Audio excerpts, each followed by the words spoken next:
సువార్త 5వ అధ్యాయము 1 వచనము నుంచి 6 వచనాల్లో రాయబడి ఉన్న సంగతులను మనము ధ్యానం చేస్తున్నాం. 1 వచనం, జనసమూహము దేవుని వాక్యము వినుచు ఆయన మీద పడుచుండగా ఆయన గెన్నే సరస్సు తరస్సు తీరమున నిలిచి ఆ సరస్సు తీరమునున్న 2 దోణెలను చూచెను. జాలర్లు వాటిలో నుండి దిగి తమ వలలు కడుగుచుండిరి. ఆయన ఆ దోణెలలో సీమోనుదైన ఒక దోణె ఎక్కి దరి నుండి కొంచెము త్రోయమని అతనిని అడిగి కూర్చుండి దోణెలో నుండి జనసమూహములకు బోధించుచుండెను. ఇక్కడ దేవుని వాక్యము మనకి బోధిస్తున్న విషయం ఏంటంటే, యేసుక్రీస్తు ప్రభువారు మనందరికీ తెలుసు, ఆయన సంపూర్ణ మానవుడు, సంపూర్ణ దేవుడు. అనగా ఆయన మానవరీతిగా అన్నీ అనుభవించాడు, దైవరీతిగా సమస్తమును మన కోసం చేశాడు. ఇక్కడ ఆయన మానవరీతిగా ఉన్న సందర్భంలో ఆయనకున్న వివేచన, జ్ఞానము, లేకపోతే ఆయన ఎలాగా జనులను నడిపించాడనే విధానాన్ని ప్రత్యేకించి ఇక్కడ మనం చూడగలము.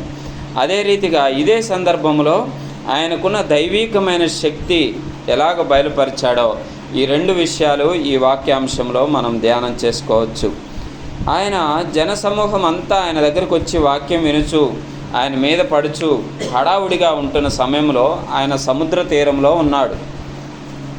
వాస్తవానికి మనకున్న జ్ఞానం అయితే ఏం చేస్తామంటే, ఈ సముద్ర తీరం కదా, ఇక్కడ ఒక స్టేజ్ లేదు, లేకపోతే ఇక్కడ ఏమీ లేదు, వీళ్ళందరినీ గుమికూడి ఉన్నారు, ఎట్లా చేయాలని చెప్పేసి మనం ఏం చేస్తామంటే, వారందరినీ మీరు పోండి, నేను తర్వాత మాట్లాడతాను, లేకపోతే మరోసారి మనము కలుసుకొని మాట్లాడదామని పంపించేస్తాం.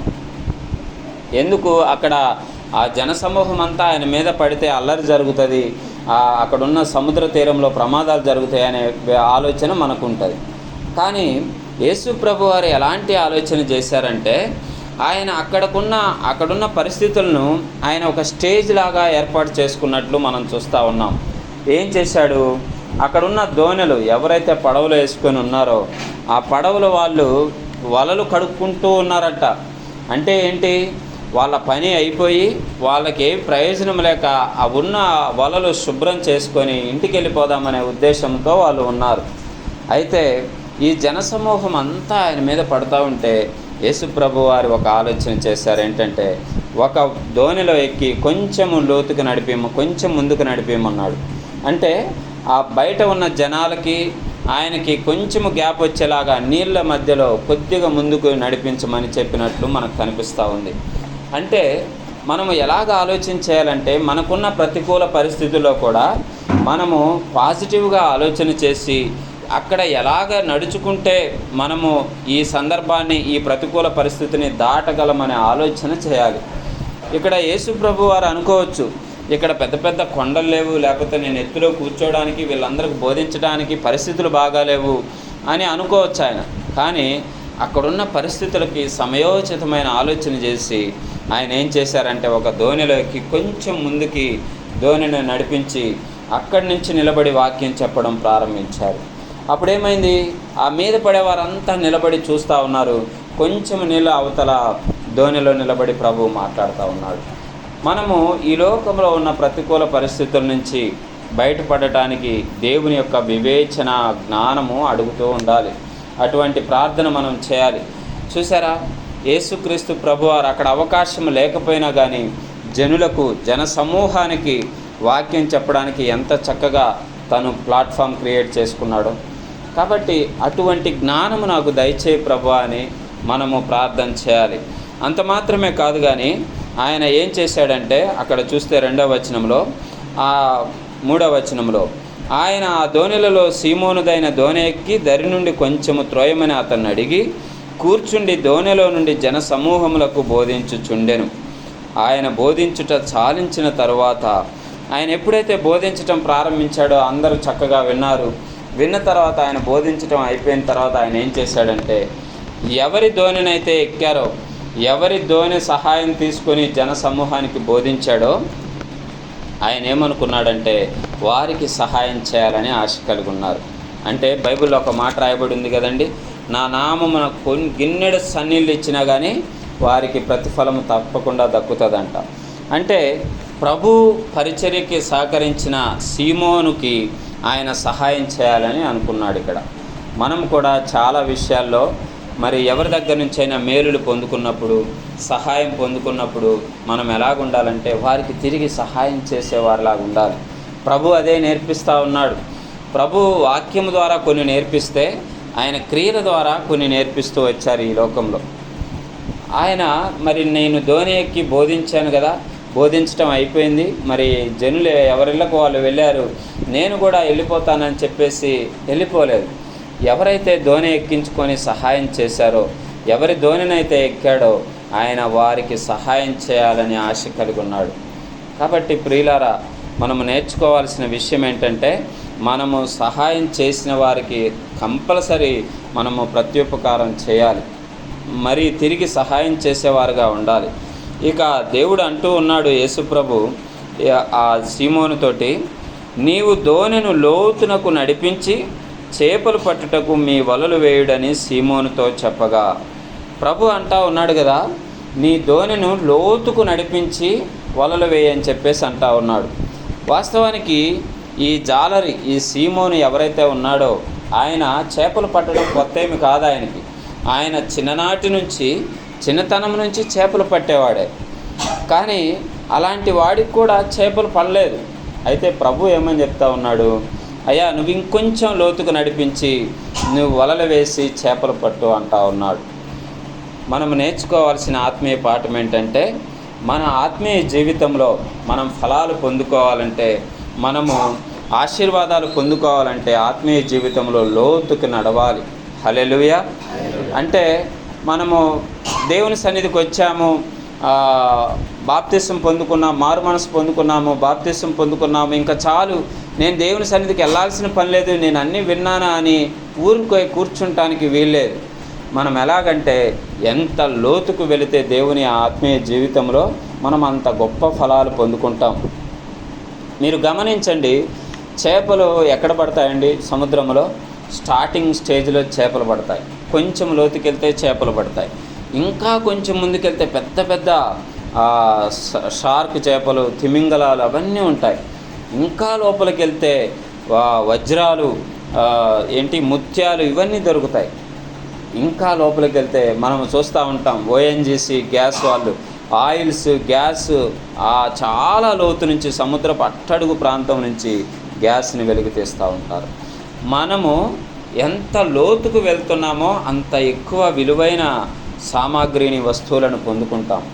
అలాగే ఆత్మీయ జీవితంలో కూడా మనము ఎంత లోతుగా దేవుని ఆరాధిస్తామో, ఎంత లోతుగా వాక్యాన్ని చదువుతామో, ఎంత లోతుగా ఆత్మీయ జీవితాన్ని గడుపుతామో అప్పుడు నువ్వు ఆత్మీయమైన ఈవులు పొందుకుంటావు. కాబట్టి మనము ఉన్న స్థితి చాలే, నేను ఈరోజు ప్రార్థన చేసుకున్నాను, 5 నిమిషాలు ప్రార్థన చేశాను చాలు, కొంతమంది అది కూడా చేయరు కదని నీకన్నా తక్కువ ప్రార్థన చేసే వాళ్ళతో నువ్వు కంపేర్ చేసుకోకూడదు. నువ్వు ఎలా చేసుకోవాలంటే, ప్రభు ఏమన్నాడు, మెలకువగా ఉండి ప్రార్థన చేయండి అని చెప్పాడు కదా. నేను ప్రతి నిమిషము, ప్రతి సందర్భంలో కూడా మెలకువగా ప్రార్థన చేస్తానని మరి ప్రార్థన చేసేవారముగా మనం ఉండాలి. లోతైన ఆత్మీయ జీవితం గడిపేవారముగా ఉండాలి. కానీ సాతాను ఏమంటాడో తెలుసా? అయ్యో నువ్వు పొద్దున ప్రార్థన చేసావు, మధ్యాహ్నం ప్రార్థన చేసావు, ఇక సాయంత్రం చేయకపోతే పర్లేదులే అని చెప్పేసి అంటాడు. ఒక్కోసారి అంటాడు, నువ్వు దినమంతా ఈరోజు చర్చికి వెళ్ళొచ్చావు కదా, ఇక నైట్ ప్రార్థన చేయకపోతే ఏమైంది, చేయకుండా పడుకో అని చెప్పేసి సాతాను మనకి మనసులో ఆలోచన పుట్టిస్తూ ఉంటాడు. ఎందుకో తెలుసా? నువ్వు ఆత్మీయ జీవితంలో లోతుగా వెళితే గొప్ప స్థితిలోకి వెళ్తావని వాడికి తెలుసు. నీవు అలా గొప్ప స్థితికి, ఉన్నత స్థితికి వెళ్ళడము వాడికి ఇష్టం లేదు కనుక సాతాను అలాంటి ఆలోచనలు పుట్టిస్తాడు. ఈ సందర్భంలో మనము ఒకటి నిర్గమాకాండంలో ఒక వచనాన్ని చూద్దాం. నిర్గమాకాండము 8వ అధ్యాయంలో ఒక మాట రాయబడి ఉంటుంది. అక్కడ ఫరో, ఇశ్రాయేలీలు ఫరో ఎదుటికి వెళ్ళి, మోషే మమ్మల్ని బయటికి పంపించండి, దేవుని ఆరాధించి వస్తామని మోషే అహరోన్లు అడుగుతున్నప్పుడు ఫరో ఒక మాట అంటాడు. ఏమంటాడంటే, నిర్గమాకాండం 8వ అధ్యాయము 27-28 వచనాలు చదువుదాం. 27వ వచనం, మేము అరణ్యములోనికి 3 దినములు ప్రయాణమంత దూరము పోయి మా దేవుడైన యెహోవా మాకు సెలవిచ్చినట్లు ఆయనకు బలి అర్పించదుమనెను. ఆ మోషే అహరోనులు ఫరో ఎదుటికెళ్ళి చెప్తా ఉన్నారు, అయ్యా మేము అరణ్యంలోకి వెళ్ళి ఎంత దూరం వెళ్తాము, 3 రోజులు ప్రయాణం చేసేంత దూరం వెళ్ళి మా దేవుడైన యెహోవాకు బలి అర్పిస్తాము, పూజలు చేసుకొని వస్తాము, మమ్మల్ని పంపించు అని రిక్వెస్ట్ చేస్తూ ఉన్నారు ఫరోకి. ఫరో ఏమంటా ఉన్నాడంటే చూడండి అక్కడ 28వ వచనం. అందుకు ఫరో, మీరు అరణ్యములో మీ దేవుడైన యెహోవాకు బలి నర్పించుటకు మిమ్మును పోనిచ్చుదును, కానీ దూరము పోవద్దు, మరియు నా కొరకు వేడుకొనెడనెను. ఫరో అంటా ఉన్నాడండి, మేము మా దేవుణ్ణి ఆరాధించుకొని వస్తామయ్యా, మమ్మల్ని పంపించు అని ఇశ్రాయేలు జనాంగము అలాగే మోషే అహరోనులు దేవుని ఆ ఫరో ఎదుట రిక్వెస్ట్ చేస్తూ ఉంటే ఆయన అంటా ఉన్నాడు, సరే మీరు వెళ్ళండి కానీ ఏమంట, దూరము పోవద్దంట. చూసారా, సాతానుడు ఎప్పుడు కూడా, అపవాది ఎప్పుడు కూడా దేవునిలో నిన్ను దూరంగా నడవనివ్వదు, దేవునితో కలిసి నడవనివ్వదు, లోతైన ఆత్మీయ జీవితంలోకి నడవనివ్వదు. ఫరో అదే అంటా ఉన్నాడు, మీరు వెళ్ళి పూజించండి కానీ దూరం పోవద్దు అని చెప్తా ఉన్నాడు. అంటే దీని అర్థం ఏంటంటే మీరు ఆత్మీయంగా దేవునిలో ఎదగకూడదనేదే సాతాను కుయుక్తి. అందుకే మనం ప్రార్థన చేసేటప్పుడు అంటూ ఉంటాడు, ఇంతసేపు చేసింది చాలు, ఇంకా ఆపేయి, లేకపోతే ఉదయం చేసావు కదా మధ్యాహ్నం వద్దు, మధ్యాహ్నం చేసావు కదా రాత్రికి ప్రార్థన వద్దు, బైబిల్ చదివావు కదా ఒక అధ్యాయం, ఇంకా చదవటం ఆపే అని చెప్పేసి ఏదో రీతిగా సాతానుడు మనల్ని డిస్టర్బ్ చేస్తూ ఉంటాడు. మనము ఆత్మీయ జీవితంలో లోతుగా వెళ్ళడం ఆయనకి ఇష్టం లేదు సాతాను. అయితే దేవుడు ఈ రోజున అంటా ఉన్నాడు కదా, ఏమంటా ఉన్నాడు? లూకా సువార్త 5వ అధ్యాయము 4వ వచనంలో, నీవు దోణెను లోతునకు నడిపించు చెప్తా ఉన్నాడు సీమోనికి. అయ్యా, నువ్వు దోణెను లోతుగా నడిపించు. ఎప్పుడైతే నువ్వు లోతుగా నడిపిస్తావో అక్కడ నీకు చేపలు దొరుకుతాయి, అక్కడ నీకు కావాల్సింది దొరుకుతుందని సీమోనుతోటి ప్రభువు చెప్తా ఉన్నాడు.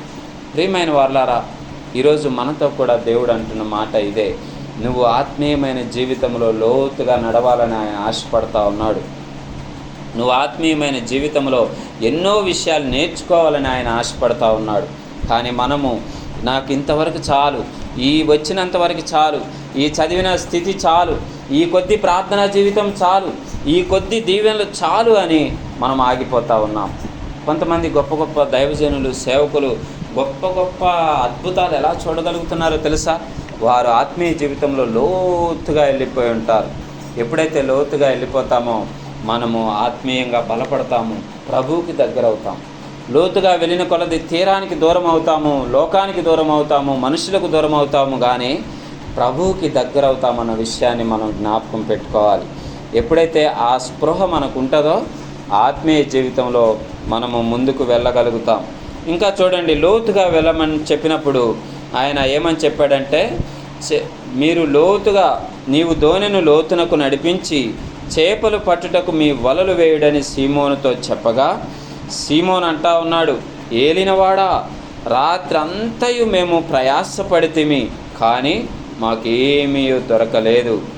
ఇక్కడ భక్తుడు అంటా ఉన్నాడు, సీమోను, జాలరి అయిన సీమోను అంటా ఉన్నాడు, అయ్యా మేము రాత్రంతా ప్రయాసపడ్డాం, మాకేమీ పడలేదని చెప్పేసి అంటా ఉన్నాడు. చూసారా ప్రియులారా, మనము ఎప్పుడైతే లోతుకు నడిపించకుండా, ఎక్కడ ప్రయాసపడాలో అక్కడ ప్రయాసపడకుండా వ్యర్థమైన ప్రాంతంలో ప్రయాసపడితే ఏ ప్రయోజనం ఉండదు. సీమోను ప్రయాసపడ్డాడు కానీ లోతులోకి వెళ్ళలేదు. సీమోను ప్రయాసపడ్డాడు, ఎక్కడ చేపలు ఉంటాయో అక్కడ ప్రయాసపడలేదు. ఈరోజు మనం కూడా ఆత్మీయ జీవితంలో ఎదగాలి, గొప్ప గొప్ప ఈవులు పొందుకోవాలి అంటే మనము సరైన ప్రాంతంలో ప్రయాసపడాలి, సరైన విధంగా ఆత్మీయమైన భక్తిని కొనసాగించాలి, సరైన విధముగా దేవుని చెప్పినంత లోతుకి మనం వెళ్ళగలే వారంగా ఉండాలి. అందుకే భక్తుడు పాట రాస్తాడు కదా, రాత్రంతయు శ్రమ పడినా రాలేదు ప్రభు జయము, రహదారులు వెదకినను రాదాయను ప్రతిఫలము. అంటే రాత్రంతా శ్రమపడ్డాడు, రహదారులన్నీ వెతికాడు కానీ ప్రతిఫలం దొరకలేదు. ఎందుకు దొరకలేదంటే దేవుడు చెప్పిన వైపు నడవట్లేదు, వెళ్ళవలసినంత లోతుకు వెళ్ళడం లేదు. కాబట్టి మన ఆత్మీయ జీవితంలో మనము ఫలాలు పొందుకోలేకపోతూ ఉన్నాం. ఇంకా ఆయన చెప్తా ఉన్నాడు, అయ్యా మేము రాత్రంతా ప్రయాసపడ్డాం కానీ మాకేమీ దొరకలేదు. మనం ప్రయాసపడతాం, చాలాసార్లు మనం కష్టపడతాం, మన జీవితాల్లో ఎన్నో కష్టాలు పడి అప్పులు తీర్చాలని, బిడ్డలను చదివించాలని ఎంతో ప్రయాసపడతాం. కానీ అది ఎలాగవుతుందంటే ఆ సంపాదన అంతా చిల్లు సంచిలో వేసిన సంపాదనలాగా అయిపోతుంది. ఎంతో ప్రయాసపడుతుంటాం, చేతిలో డబ్బులు మిగలవు. ఎందుకంటే మనము ప్రభువు చెప్పిన మార్గంలో నడవడం లేదు కనుక మన చేతిలో డబ్బులు నిలవడం లేదు. మనం ప్రభు చెప్పిన మార్గంలో నడవడం లేదు కనుక మనము వ్యర్థంగా నష్టపోతూ ఉన్నాం. ఈరోజు సీమోనుతో ప్రభు చెప్పినట్ల నీతో నాతో చెప్తా ఉన్నాడు, అయ్యా నువ్వు ఆత్మీయ జీవితంలో కొంచెం లోతుకు నడవలసింది. నువ్వు అనుకుంటున్నావేమో ఇప్పటిదాకా నేనే అందరికన్నా ఆత్మీయంగా ఎదిగున్నాను, ఎన్నో సంవత్సరాల నుంచి నేను వెళ్తా ఉన్నాను, ప్రతినిత్యము ప్రతి వారము దేవుని సన్నిధికి మానక వెళ్తాను, అందరిలాగా కాదు, నేను ఉదయము మధ్యాహ్నం సాయంత్రం మూడు పూట్ల ప్రార్థన చేస్తానని నువ్వు అనుకోవచ్చేమో. ఈరోజు నీతోనే ప్రభు మాట్లాడుతున్నాడు ఏంటంటే, నువ్వు ఇంకా లోతుకు నడవలసి ఉన్నది, నువ్వు ఇంకా ఆత్మీయ జీవితంలో బలం పొందుకోవాల్సి ఉన్నది. అంటే ఇప్పటిదాకా ఒక 5 నిమిషాలు 10 నిమిషాలు ప్రార్థన చేస్తే నువ్వు అరగంట ప్రార్థన చేసే స్థితికి వెళ్ళాలి. ఒకవేళ నువ్వు అరగంట ప్రార్థన చేస్తే గంట ప్రార్థన చేసే స్థితికి నువ్వు వెళ్ళాలి. దేవుడు అదే కోరుకుంటా ఉన్నాడు, నువ్వు ఇంకా లోతుకి వెళ్ళాలనేదే ఆయన ఆశ. ఈరోజు మనం ఎక్కడున్నాం? ఒడ్డునే ఉండి చిన్నగా చేసే కొద్ది ప్రార్థనే సరిపోతుందని ఆ గర్వంతో అహంకారంతో నాకెందుకు ఇవ్వవు అన్న ఉద్దేశంతో ప్రభు మీద నిందలేస్తూ ఉన్నామా? అందుకే దశలోనికి రాసే పత్రికలో అంటాడు, ప్రతి విషయంలో కృతజ్ఞతాస్తుతులు చెల్లించాలంట. అంటే ఏంటి? నీకు కలిగిన ప్రతి దానిలో కొంచెము దొరికినా, లేకపోతే అస్సలు దొరకపోయినా, లేకపోతే ప్రభువు దీవించినా, లేకపోతే నీకున్న పరిస్థితి ఏదైనా కానీ నువ్వు ప్రతి విషయంలో కృతజ్ఞతాస్తుతులు చెల్లించాలి. అలా చెల్లిస్తూ ఏం చేయాలంటే ఆత్మీయ జీవితంలో ముందుకు సాగాలి. అయితే చూడండి, మరి ప్రభు చెప్పాడు కదా లోతుకు నడిపించు చేపలు పడతాయని. మరి అక్కడున్న సీమోను కూడా అంటా ఉన్నాడు, అయ్యా మేము రాత్రంతా ప్రయాసపడ్డాం, ఏం ప్రయోజనం లేదంటా ఉన్నాడు. అయితే ప్రయోజనం ఏం జరిగిందంటే తర్వాత వచనం చదువుదాం. 5వ వచనంలోనే తర్వాత, అయినను నీ మాట చొప్పున వలలు వేతుమని ఆయనతో చెప్పాను. సీమోను అంటా ఉన్నాడు కదా, అయ్యా మేము రాత్రంతా ప్రయాసపడ్డాం, ఏం దొరకలేదు, కానీ నీ మాట చొప్పున మేము వలలు వేస్తూ ఉన్నాం. ఒకవేళ డాక్టర్స్ కానీ నీ చుట్టుపక్కల ఉన్న పరిస్థితులు కానీ నీ సమస్య నుంచి నువ్వు బయటికి రాలేవని నిన్ను బంధించి ఉంచొచ్చేమో. ఈరోజు సీమోన్ అన్నట్టు నువ్వు కూడా ప్రభుతో అనాలి, అయినను కానీ నేను నా దేవుని మాట చొప్పున, నా దేవుని కృప చొప్పున, నా దేవుని శక్తి చొప్పున ఈ సమస్యను జయిస్తాను, ముందుకెళ్తాననే మాట మనం అనగలగాలి. సీమోన్ అంటా ఉన్నాడు, అయ్యా రాత్రంతా చేపలు పడలేదు కానీ అయినా కానీ నువ్వు చెప్పావు కాబట్టి నేను వల వేస్తున్నాను. ఆయన అనొచ్చు, అయ్యా మేము పుట్టిన దగ్గర నుంచి జాలర్లమే, చేపలు పట్టేవాన్నే, ఎక్కడ చేపలు ఉంటాయో, రాత్రి ఎక్కడ పడతాయో, పగలెక్కడ పడతాయో చేపలు మాకు తెలుసు, నువ్వు చెప్పేదేంది, నీకు అసలు చేపల గురించే తెలియదు కదా అని అనొచ్చు ఆయన. కానీ సీమోన్ అన్నాడు కదా, అయినను కానీ నువ్వు చెప్పావు కాబట్టి వల వేస్తా ఉన్నారు. ఈరోజు ప్రభు మాటకి విధేయులమై మనం ఉండాలి. మనకు తెలిసిన కొద్దిదాన్నే నాకు తెలుసులే అనుకోవడం కాదు. ఎప్పుడైతే దేవుడు వాక్యం ద్వారా, లేకపోతే దైవజనుల ద్వారా, దర్శనాల ద్వారా, స్వప్నాల ద్వారా మాట్లాడుతూ ఉంటాడో అప్పుడు అవును ప్రభువా, అయినా కానీ నువ్వు చెప్పావు కాబట్టి నేను ఈ పని చేస్తాను, నువ్వు చెప్పావు కాబట్టి ప్రార్థన చేస్తాను, నువ్వు చెప్పావు కాబట్టి ఇంకొక అడుగు ముందుకేస్తాను ప్రభువా అని మనము ముందుకు కదిలే వారముగా ఉండాలి. ఇక్కడ సీమోను కూడా అంటా ఉన్నాడు, తనకున్న సీనియారిటీని, తనకున్న తెలివిని, జ్ఞానాన్ని, చేపలు పట్టే ఆ యొక్క ఎక్స్పీరియన్స్ని అంతటిని పక్కన పెట్టి అంటా ఉన్నాడు కదా, ఎప్పుడైతే దేవుడు చెప్పాడో, అయ్యా రాత్రి అంతా పడలేదు కానీ అయినా నువ్వు చెప్పావుగా నేను వల వేస్తాను ప్రభువా అంటా ఉన్నాడు. విధేయులమై మనం ఉండాలని ఇక్కడ సీమోను మనకు నేర్పిస్తూ ఉన్నాడు. నువ్వు ఎంత ఎదిగినా ఒదిగి ఉండాలనేది ఇక్కడ సీమోను నేర్పిస్తూ ఉన్నాడు. ఆయనకి చాలా ఎక్స్పీరియన్స్ ఉంది, అయినా కానీ దేవుడు ఒక మాట చెప్పాడు కదా అని ఆయనకి విధేయుడై ముందడుగు వేశాడు, వల వేశాడు. వల వేసిన తర్వాత ఆయన జీవితం ఎలాగ జరిగిందో, ఎలాగ మార్చబడిందో చూద్దాం. వారు అలాగు చేసి 6వ వచనం, లూకా సువార్త 5వ అధ్యాయం 6వ వచనం, వారు అలాగు చేసి విస్తారమైన చేపలు పట్టిరి, అందుచేత వారి వలలు పిగిలిపోవచ్చుండగా. హల్లెలూయా. ఏం చేశారండి? రాత్రి అంతా ప్రయత్నం చేశారు, ఒక్క చేప పడలేదు.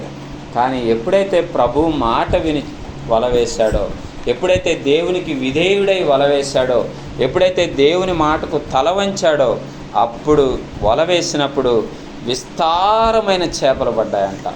చూసారా? అసలు ఒక్క చేప కూడా లేక వలలు కడుక్కుంటూ రాత్రంతా తిరిగిన ప్రయోజనమే లేదని దుఃఖముఖులై ఉన్న వారికి ఎప్పుడైతే దేవునికి విధేయులై ఉన్నారో, ఎప్పుడైతే దేవుని మాటను అంగీకరించి లోతుకు నడిపించారో విస్తారమైన చేపలు పడ్డాయి. ఈరోజు ప్రభు నీకు ఇదే మాట అంటా ఉన్నాడు, అయ్యా నువ్వు ఆత్మీయ జీవితంలో ఇంకా కొంచెం లోతుగా నడు, ఇంకా కొంచెం ముందుకు నడు, ఇంకా కొంచెం వాక్యం చదువు, ఇంకా కొంచెం ప్రార్థన చేయి, ఇంకా కొంచెం ఉపవాసం ఉండు, ఇంకా కొంచెము నిద్ర లేని రాత్రులు ఆల్ నైట్ ప్రేయర్స్ చేయి. అప్పుడు నువ్వు లోతుగా నడుస్తావు, ఆత్మీయ జీవితంలో విస్తారమైన పంట కోస్తావని దేవుడు నీతో నాతో చెప్తా ఉన్నాడు. కాబట్టి మనము దేవుని మాటను తిరస్కరించకుండా, మధ్యలో వస్తాడు సాతానుడు, వస్తాడు ఫరో వలె అంటాడు, మీరు దూరం పోవద్దు, పూజించండి, నీ దేవుని నువ్వు పూజించు, కానీ దూరం పోవద్దు. ఇంట్లో కొంతమంది అంటారు, మనము ప్రేయర్స్కి అన్నిటికి వెళ్తుంటే అన్నిటికి వెళ్ళాల్సిన పనే లేదని చెప్పేసి, కొంచెం దూరం వెళ్తే చాలు దేవుడి దగ్గర. సాతాను మాటలు అవి. కానీ మనం ఏం చేయాలంటే ప్రతి విషయంలో దేవుని దగ్గర ఎలాగైనా ఎదగాలి, ఎలాగైనా లోతుగా నేను వెళ్ళాలి, ఆత్మీయమైన పాఠాలు నేర్చుకోవాలి, ఆత్మీయమైన ఆలోచనలతో నేను నింపబడాలి, అప్పుడు దేవుని యొక్క ఆత్మీయ ఫలాలు నేను పొందుకుంటాననే ఆశ నీలో ఉండాలి. దేవుడు ఈరోజు అదే చెప్తా ఉన్నాడు. కొంచెం లోతుగా నడిపించన్నప్పుడు విధేయుడైన సీమోను ఎంతో గొప్ప ఫలాన్ని పొందుకున్నాడు. నాకు తెలుసు చేపలు ఎక్కడ పడతాయో, రాత్రంతా ప్రయత్నం చేశా కదా, ఇంకెందుకు లోపలికి అని చెప్పేసి తిరస్కరించలేదు దేవుని మాట. ఎప్పుడైతే దేవుని మాట చెప్పాడో విధేయుడై ఉన్నాడు. ఈరోజు మనం కూడా ప్రభు మాటకి విధేయులం అవుతున్నామా? కొన్నిసార్లు చిన్న చిన్న ప్రార్థనలకు రమ్మంటేనే రాము, చిన్న చిన్న వాక్యానికి లోబడమంటేనే లోబడం. మీకేం చెప్తారులే కానీ మా పనులు చాలా ఉన్నాయంట. అందుకే మన ఆత్మీయ ఫలితాలు కూడా అలాగే ఉంటున్నాయి. కొంతమంది ఎందుకు గొప్ప గొప్ప ఆశ్చర్యకార్యాలు వాళ్ళ జీవితాల్లో చూస్తూ ఉన్నారంటే వారు ఆత్మీయ జీవితంలో లోతుగా నడిచారు. మనం ఇంకా లోతుగా నడవలేదు. మనం ఇంకా మడిమల దగ్గర, మడిమలు కాళ్ళు పాదాలు తడిచే దగ్గరే ఉన్నాం. ఇంకెప్పుడు మోకాళ్ళలోతు వెళ్ళేది, ఎప్పుడు నడుముల్లోతు వెళ్ళేది, ఎప్పుడు తల నిండా ఆత్మీయతను పరిశుద్ధాత్మను నింపుకునేది. కాబట్టి ఈరోజు ప్రభు స్పష్టంగా మనతో మాట్లాడుతున్న విషయం ఏంటంటే, నీవు ఆత్మీయ జీవితంలో లోతుకు నడిస్తే, ఆయన మాటకు విధేయులమైతే విస్తారమైన పంట కోస్తాము. చివరిగా ఈ మాట చదువుకొని మనం ముగించుకుందాం. వారు అలాగు చేసి విస్తారమైన చేపలు పట్టిరి, అందుచేత వారి వలలు పిగిలిపోవచ్చుండగా వారు వేరొక దోణిలో ఉన్న తమ పాలివారు వచ్చి తమకు సహాయము చేయవలనని వారికి సంజ్ఞలు చేసిరి. వారు వచ్చి 2 దోణెలు మునుగునట్లు నింపిరి. చూసారా? దేవుడు ఆశీర్వదించడం మొదలు పెడితే, ఆత్మీయ జీవితంలో లోతుగా నడవడం నువ్వు మొదలు పెడితే ఎట్లా ఉంటుందంటే, నీ దగ్గరున్న సంచే కాదు, నీ పొరుగువారి సంచి కూడా నువ్వు నింపి కుదిల్చేట్టుగా దేవుడు నిన్ను ఆశీర్వదిస్తాడు.